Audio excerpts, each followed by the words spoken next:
New York Giants fans, we have in the midst a God. Get your Milneers out, because I'm here today with Thor Nystrom of Fantasy Life. He's going to be talking all things Giants draft with me. I'm Coach Gene Clemens, and I have a giant issue. There are 11 offensive tackles.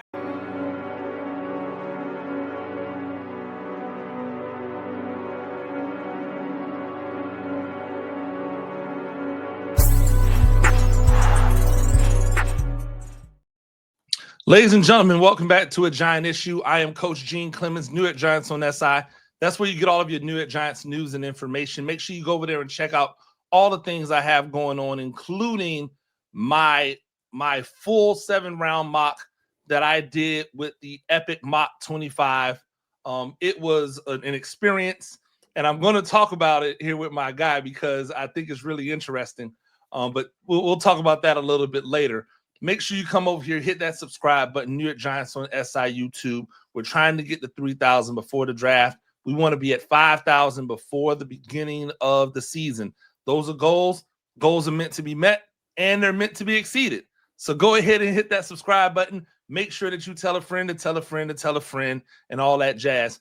I've enjoyed working with this young man over the past year. A really good, if you're into college football, sports betting, and you're not coming over to the betting life on Saturday morning for the college football morning show that we do, then you're not trying to win money. I mean, that's what it is. One of the prop gods out there himself. Get your Milneers out and make sure you hold them to the sky. My guy, Thor Nystrom. Thor, thank you for joining me, man.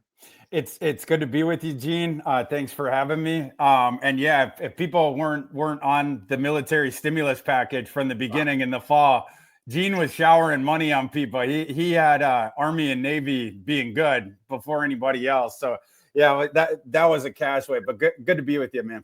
Absolutely. I really enjoyed that show. Looking forward to year 2. I think it's all the potential in the world to just get better and better and better. And so I'm really looking forward to coming back with that year 2. Well, year 2 for me, year 3 for you, right? 3 for you? Is that doing that morning show? You and Froton, was that the second year you guys did that show together? It might be. Well, before I was doing it with Mike Farrell when I was at Fantasy Pros. Yeah. So for the couple years before that, but yeah, I really enjoyed doing the Saturday morning show. It's because in the fall, of course, your whole week is spent handicapping games and getting in there. So yeah, it's fun to kind of show your work and talk about what you bet on and the different props. In college football, you get 1 million of those each week. So it's a good time. Yeah, no, and before we get started with some Giants draft stuff, what's your thought process about the Iowa tight end transferring to Ohio State? Is that just like cash him in right now for 800 plus yards receiving and 7, 8, 9 touchdowns in college football fantasy? By the way, I want to get into that 100 team league this year. I think that would be fun. Like, how does he not go high? He's going to get all the wide open targets you could ever hope for out of a tight end, right? Yeah, for sure. Yeah, and yeah, that 50 team league is that's my baby, and we'll get you in for sure. But yeah, for people out there that don't know about that, it's a 50 team fantasy league that doesn't use duplicate players. It's the biggest fantasy league we know of that doesn't use duplicate players. We use the entire FBS. 5 different divisions, and break up the conferences. But yeah, it's a good time. Yeah, and I just look at the landscape and what what's going on in college football right now, and with the transfer, with the transfer portal being what it is, and these players deciding that that they're going to move on in order to take advantage of the possible money that might be out there, for them. I just look at a kid like Gavin, Was it Gavin? Is it Gavin Hoffman? Yeah, Hoffman. Yeah. Yeah, I look like a kid like Kevin Hoffman and go, man, well, he's coming from Iowa, so he definitely can block people, right? But he also has some receiving ability, and you put him in an offense where you have to pay attention to a guy who's going into his sophomore year who would have been a number 1 wide receiver in the draft this year. Right? And then another guy that if that dude didn't exist, he'd probably be a top something receiver, and all the freshmen in the sophomores in the world, you put him into that offense, that dynamic, and it's like, well, he's definitely going to eat. Like there's no other choice, right? For sure. Yeah. It's like Mason Taylor in LSU with all of those weapons out there. You can't also guard Mason Taylor as well. Like it doesn't work that way. So I'm really excited about college football. Always am. And anytime it's gone, I'm ready for it to come back. But I wanted to talk about the draft, and more specifically the draft as it pertains to the Giants. They have a decision to make with number 3, especially depending upon how 1 and 2 shakes out. I think everyone feels as if there's a good chance that Shedeur Sanders gets to the Giants at 3. And so if it's Shedeur Sanders, Travis Hunter, Shedeur Sanders, Abdul Carter, Shedeur Sanders, some other person, like, what is your thought process at 3 if Shedeur Sanders is still on the board? I still think Abdul Carter is going to go there. But I in the 3rd slot, regardless of who is picking there, if I was the Giants, I might be targeting Shedeur Sanders, but with the way that the wind is blowing here, you could get, as long as you can stay ahead of, I think, the Saints, maybe the Jets, you could trade down and still take him. But I think, we know it's going to be Ward and Hunter, the first 2 picks. And Carter, being viewed as that sort of second generational guy in this class outside of Hunter, I think he's going to go in the 3rd slot one way or the other. But you and I agree on Shedeur Sanders, Gene. Love his game. Shedeur Sanders is my QB1 in this class.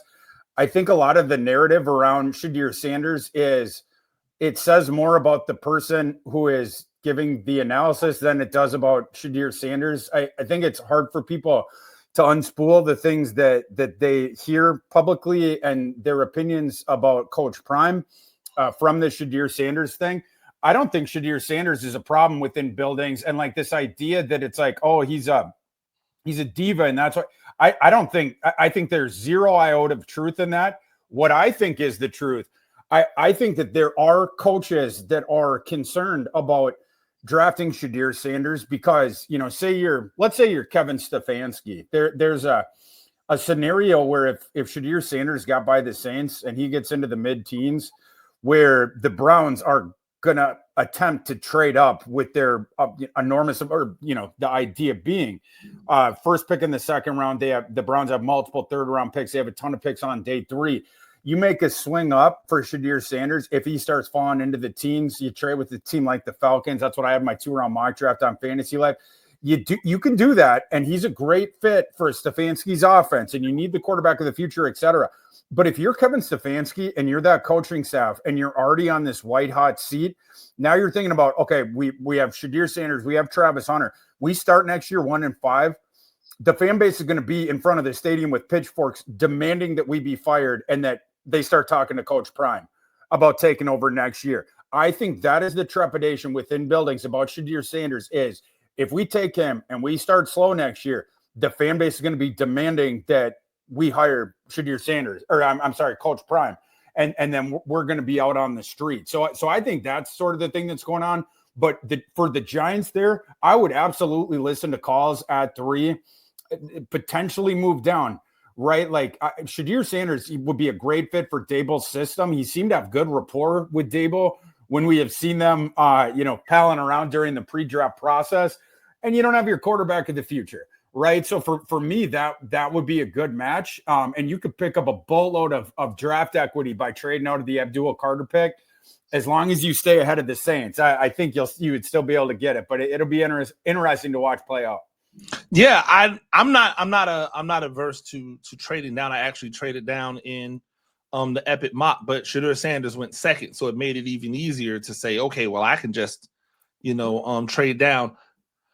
For me, I look at it and go, if he's there at 3, and I know, and I can predict accurately, I can probably get down to 7. Like, I could probably get down to 7 if I'm predicting accurately, get down to 7, still be able to snag him.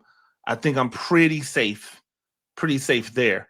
The question becomes who's willing to, who's willing to play ball, and how much am I trying to essentially extract from people to get the player that I would have taken at 3 if I wasn't, you know what I'm saying? So I look at it from the standpoint of if you need quarterback, and quarterback's what you need, and everything everyone's ever told us is, hey, we want prospects like Shedeur Sanders. It's only this year that Shedeur Sanders isn't the prototypical prospect, right? Like all of a sudden, he's too short, but Cam Ward's tall enough, and they look each other eye to eye, right? He's too small. Cam Ward's the perfect size, and they both look like the same. They both look like they're carrying the same type of weight. I would say Shedeur Sanders' lower trunk is actually probably a little bit, more developed overall. I think the interesting part is that because the perception of Shedeur Sanders is that he doesn't have a superpower, right? He doesn't have something that's just so overwhelming you have to grab it, that somehow it doesn't make him elite. And my go back for that is because the running joke that I hear all the time now, this is a joke, it's a joke to me. People saying, well, I hear people bang the table for Shedeur Sanders, but they never tell me why I should take him or why he should be a top pick. And I'm like, you're clearly not listening if that's the case, because people extol his abilities all the time. You guys just don't respect it. Like, you don't respect his accuracy because you say, oh, well, he throws a lot of short passes. And then we look at the stats and he's 5 for 5 on deep shots. It's like, wait a minute. Like what are we missing? What are we missing here? Right? Like, how does that work? So I think that there's just a different level. And you touched on something that I think a lot of people aren't talking about, which is there's this thought process that prime is always looming in the background as somebody that might take your job, because now we know it's not just a theory anymore.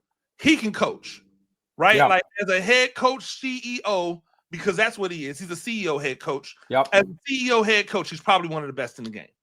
And so now that people understand that, the fear is that he might want to one day try it up there, and he's definitely going to want to try it with his son. Right. Yeah. So I think a lot of people are out there a little bit, and it's something that we don't really hear a lot talked about. But I think you may have put the nail on the head. Abdul Carter's an interesting person, because I've heard people say he's generational.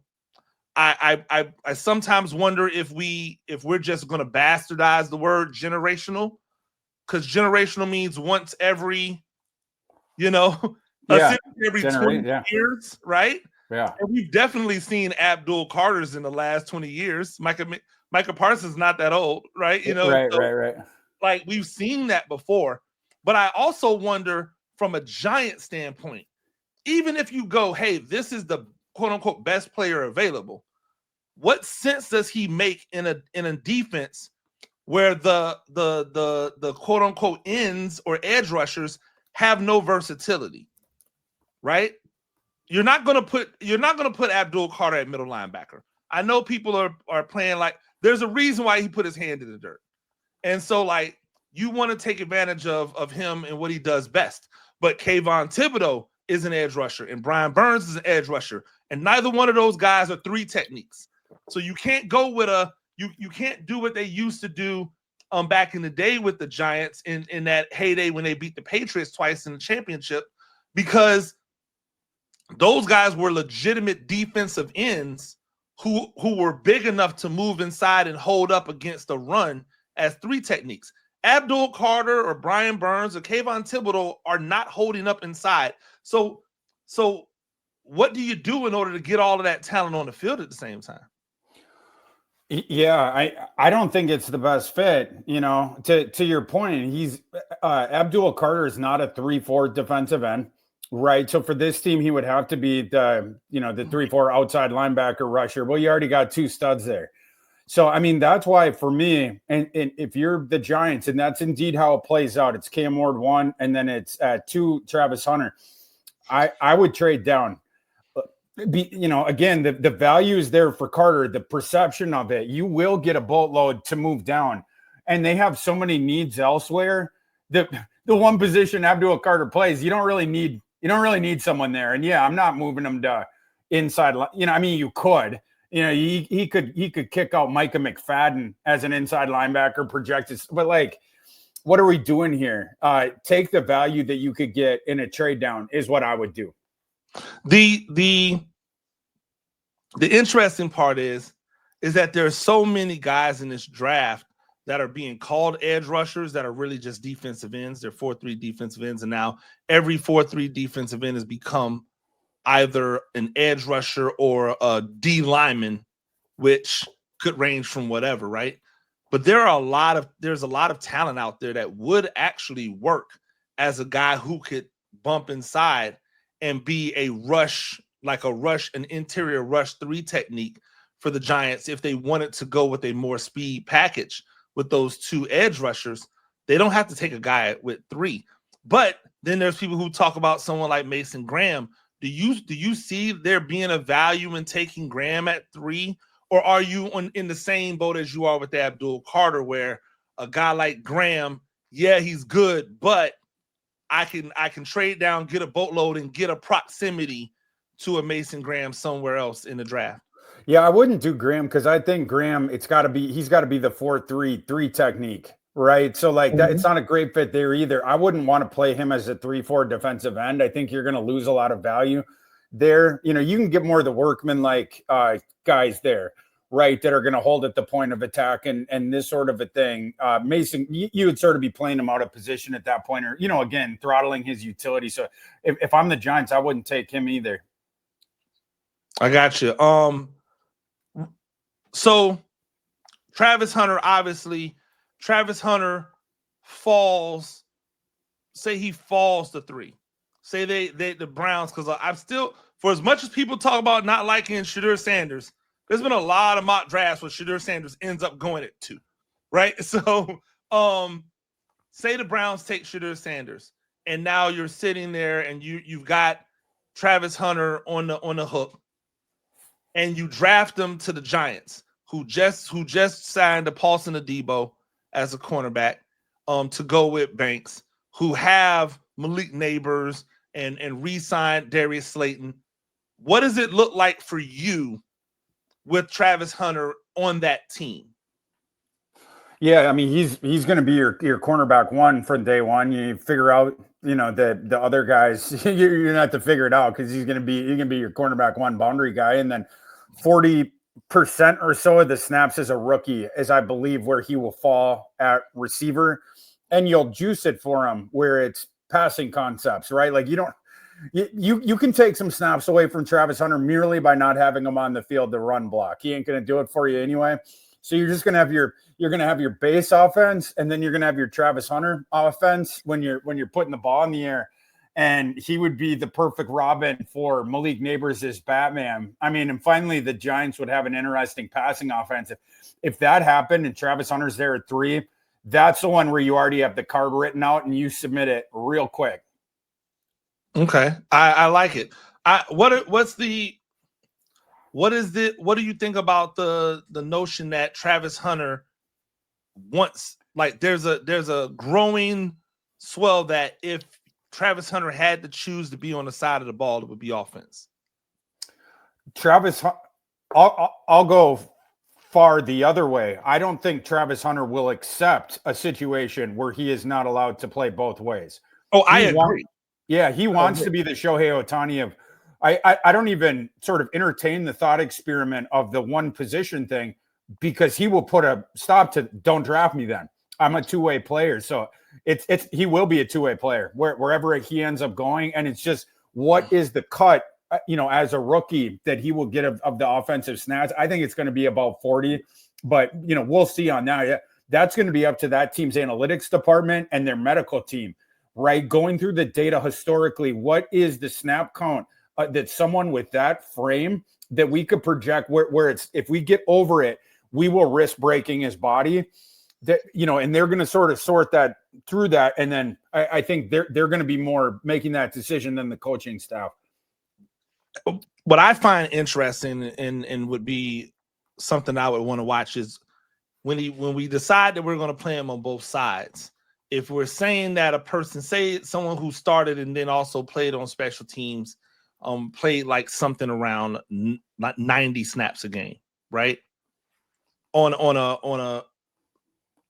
Is there a world where they try to do a 40-50 split, right? Because my thing about it is, I think it's much easier in today's football defensively to find ways to package Travis Hunter where you never know. Like, I would play him as a joker.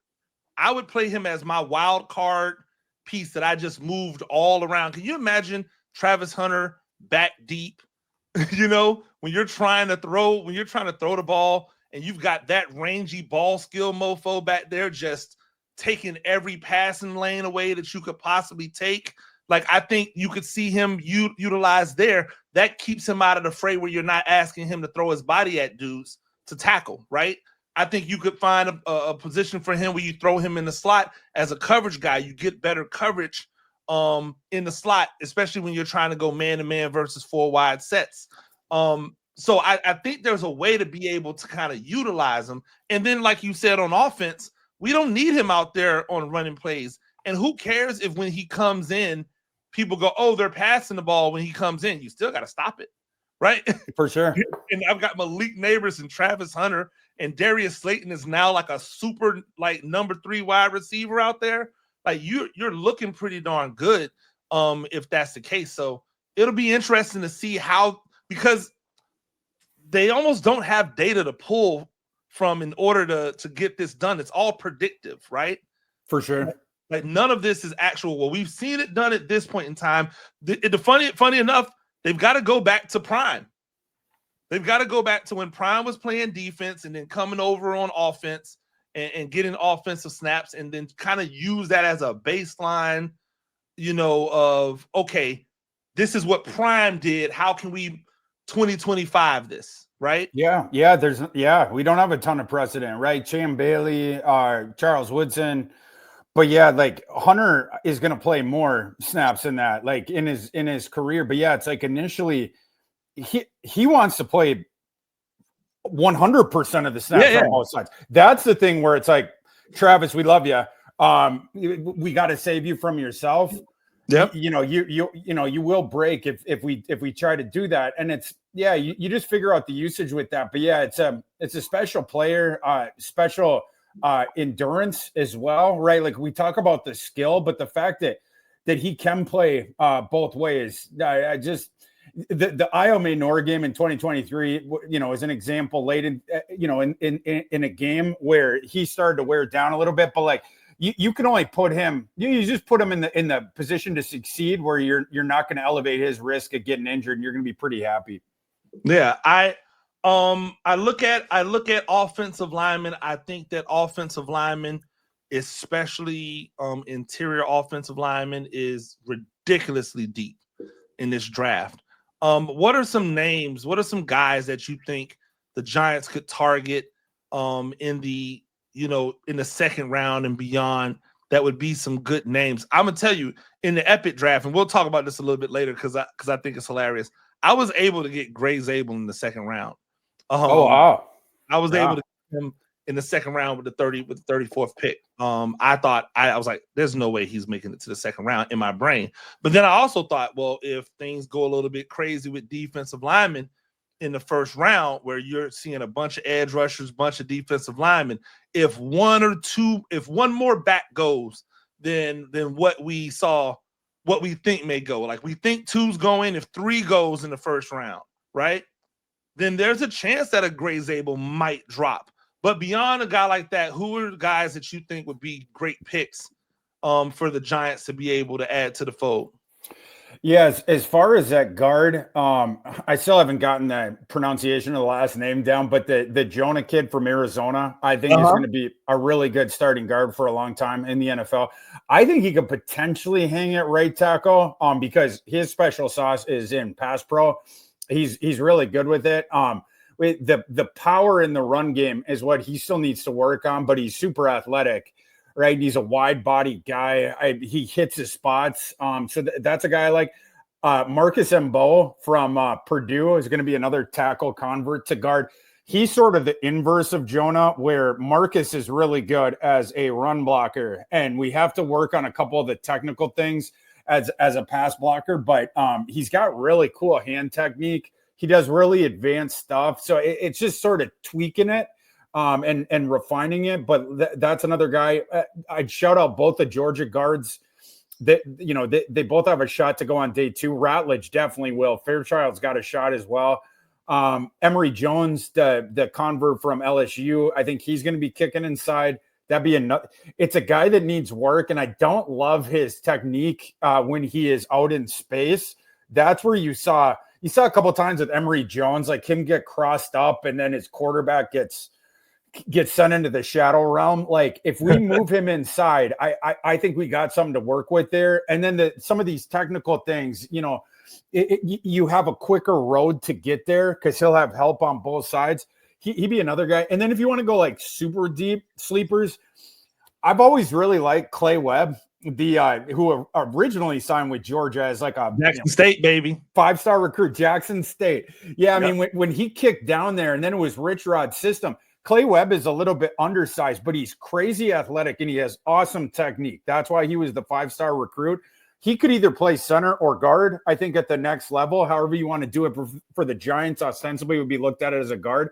That guy at least is super fluid as a mover. And again, it's like one of those guys, he's going to hit the spot with his hat on the play side. You're going to shuffle them hips around, swivel them hips around. He's going to seal you off. Is he a powerhouse? No. Right? Like, so, but like on the inside, he can get some help when he's against one of those war daddy power bull rusher guys. He gets some help from the center. As long as he can do that for Clay Webb, I think he could start for a while in the NFL. Yeah, and then he'll just cut those big giant motherfuckers. Like, yeah, exactly. He'll just chop them down like redwoods. Yeah, absolutely. Yeah. No, I love it. I love it. I look at the draft now, and what I used to what I used to really love about journalism is that people had their lanes, right?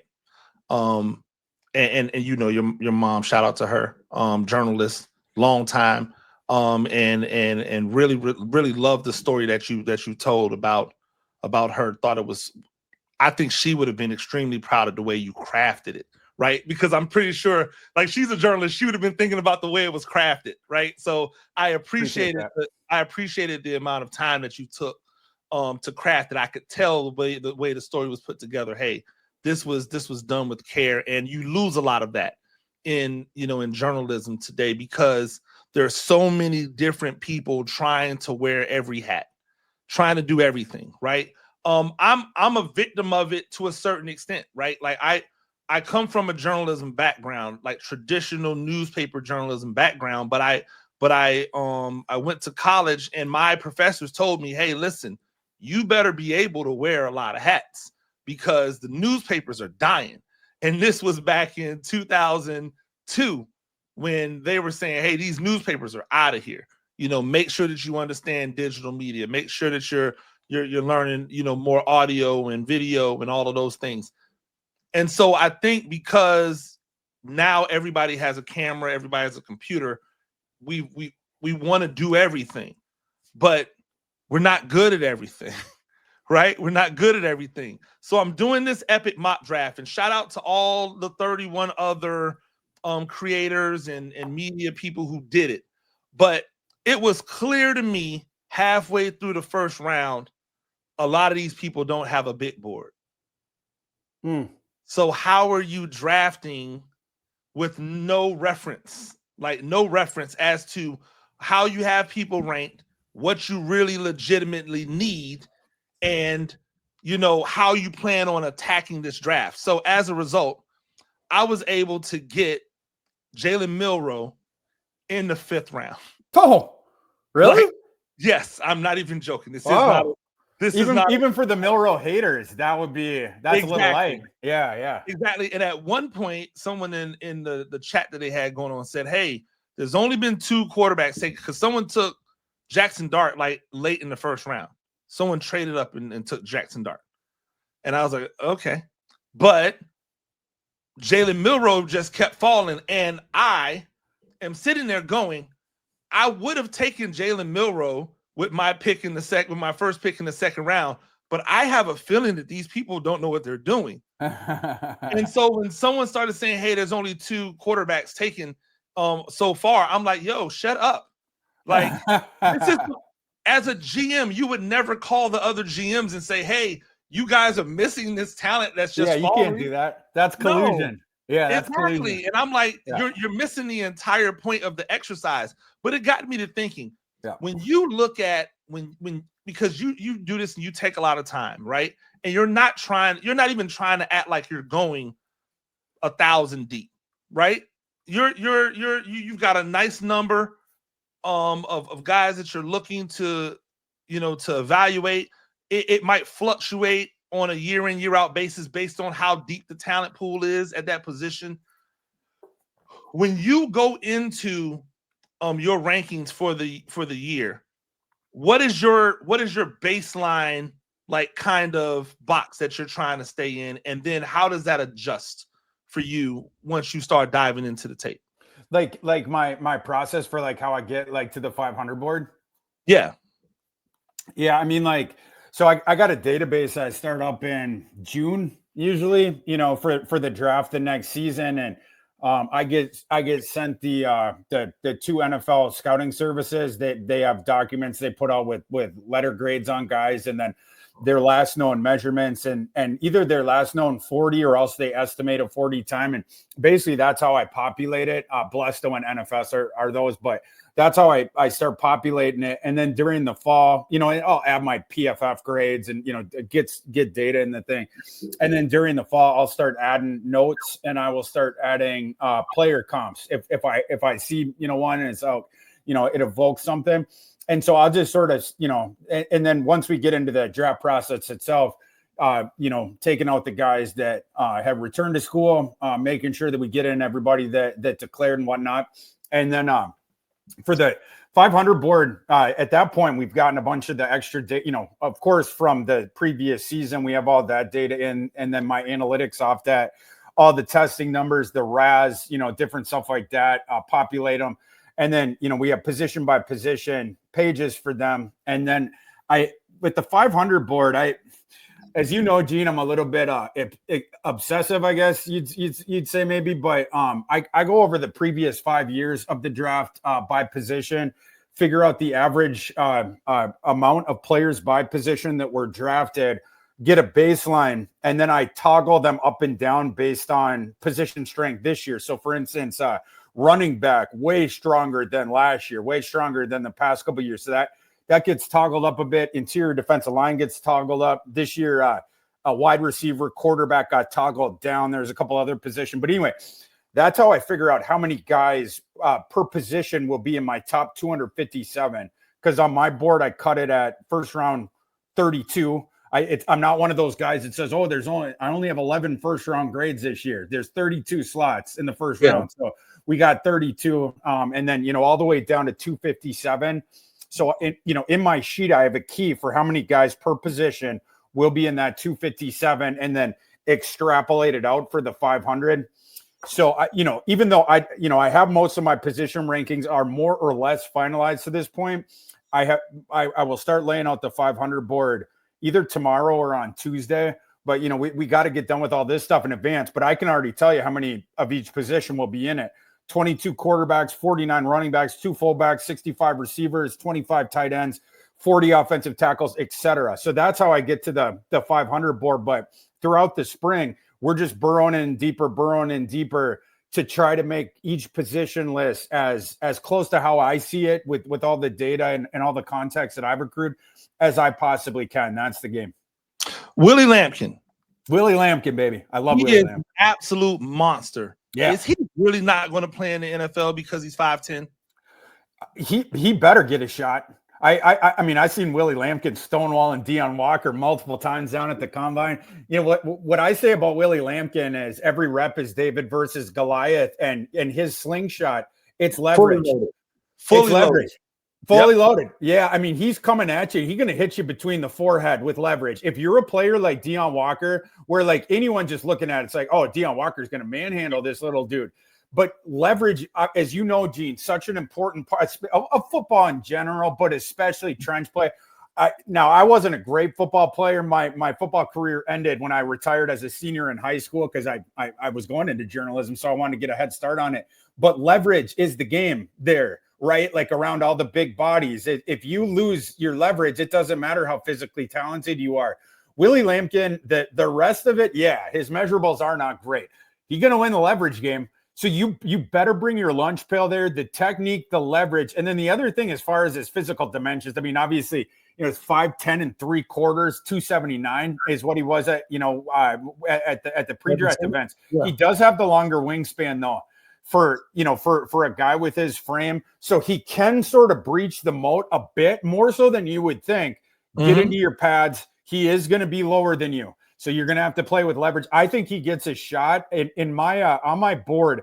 I basically am going to have him. I have him at center 9 right now, I think. And I think I got 7 that are going to get drafted. He will be on my 500 board. He's going to be around he's going to be around like 280 overall, like on my board, somewhere like 280 to 290. He's going to be one of the he's going to be in the first tier of UDFAs, priority UDFAs on my board. Yeah, and it's interesting because I've got Willie Lampkin rated as my number 1 center. Wow. Like, okay. I think he's the best center. Let's go. I think he's the best center in the draft. And if he was 6 foot, not even like 6'3", if he was 6 foot, people wouldn't even blink. They would just go, yep, you know what? Doesn't matter, he's 6 foot. Who cares? I think when you're able to, number one, underrated, his ability to control the line of scrimmage. I think he's a leader on that offensive line. Sure. When you watch him kind of command and make sure he's making the calls, necessary, because he's working with guys behind him that aren't necessarily capable of making those calls. So he's making a lot of those calls over there. And then when you consider he's played guard, so it's like he's played center, he's played guard. He's when he was at Coastal Carolina, he was a monster. He didn't just all of a sudden become good. He's been good. I think somebody like that needs to get an opportunity, and I wouldn't be surprised.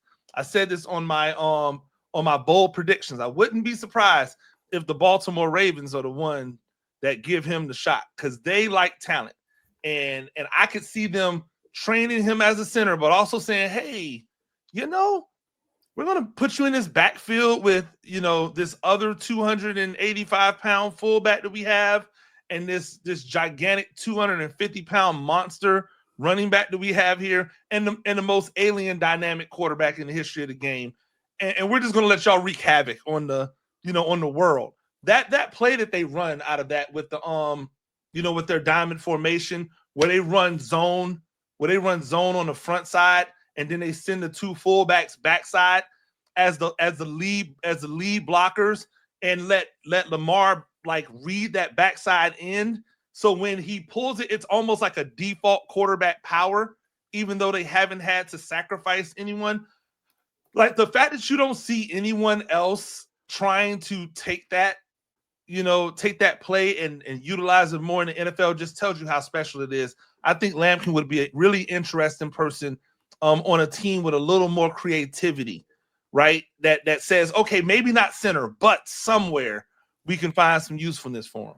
For sure. Yeah. I mean, and we already have precedent on the dimensions. He's about the same size as Aaron Brewer, right? Who's in the backup center for the Dolphins. And again, with the wingspan, I was looking up the wingspan in comparison to the rest of the center class. He is right there with a lot of these guys just in terms of the reach, 78.5.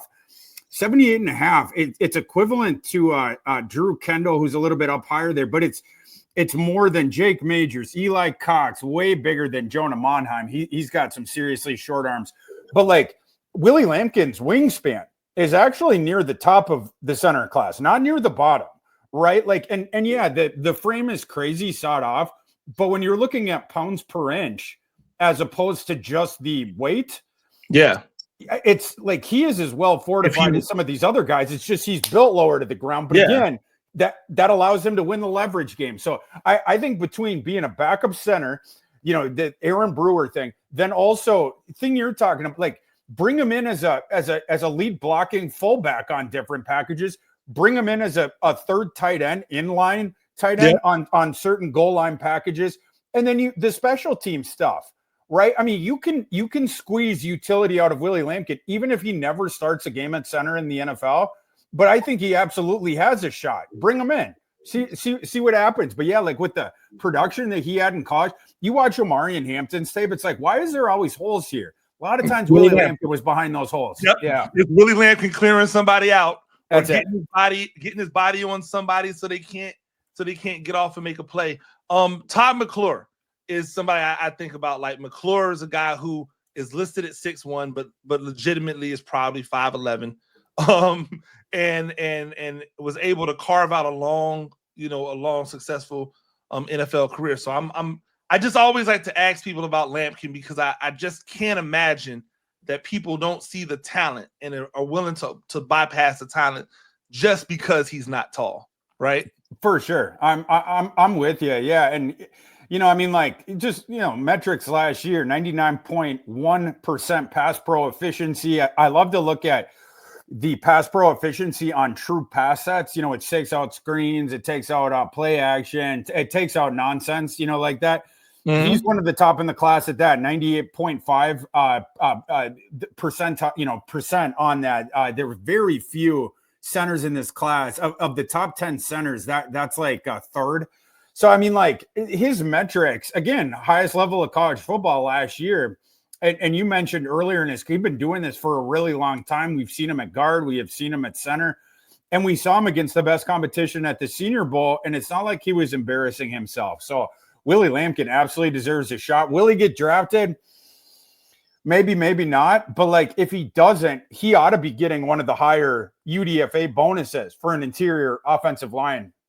And I sort of would expect him to. Yeah, for sure.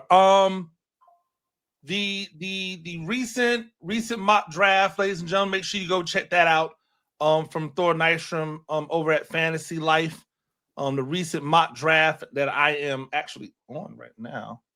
And I'm looking because my brain turned off, even though I had it. Had the Giants taking Abdul Carter with the third pick, and then coming back in the second round and taking Josh Connerly from Oregon, which I think is a nice little two-person haul right there.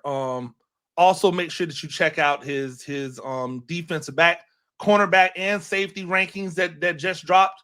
The Fantasy Football Outlook, draft day steals, and JJ McCarthy. And if you wanna find the true JJ McCarthy fan out there, it is not me. It is Thor Nystrom. He is the president of the JJ McCarthy because he plays for the Minnesota Vikings fan club. And I love it because anytime anyone mentions anything about any other quarterback starting from Minnesota, look for Thor to come on that thread and go, yeah, he'll have fun learning from JJ McCarthy. Yeah, it was awesome. Yeah, like I've leaned into it, because it was like last January I started to get, associated as like the JJ McCarthy guys just banging the table for him all spring. And I was thrilled enough, fortunate enough that he ended up getting drafted by my hometown team here. So it's, we're continuing to bang the table. Unfortunately, he had the injury the first year, but that's what, it keeps him being discussed like this, where there's so many people that haven't seen him before. So it just keeps it going. I can't wait till he actually take the field this coming year, and then I don't need to talk about him no more. Words will be irrelevant at that point. But yeah, you exactly. can put the highlights up. It's just like, you know what? These are all the words that I need right here. Highlights. That's it.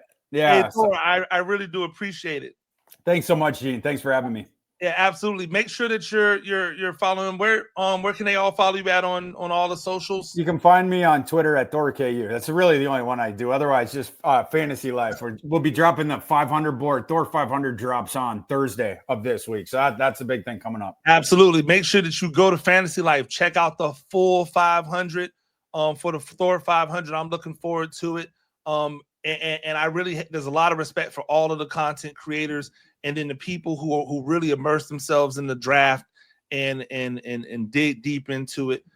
That's why I'm trying to bring you guys as many of them as possible that I really respect. Thor is definitely one of them. Again, Thor, we appreciate it. We'll look to talk to you down the line, man. You have a good one. Appreciate you, Gene. Absolutely. Ladies and gentlemen, make sure that you go to New York Giants on SI. Check out everything we've got going on over there. Make sure you hit that subscribe button over here. Until next time, I'm Coach Gene Clemens, and I have a giant issue.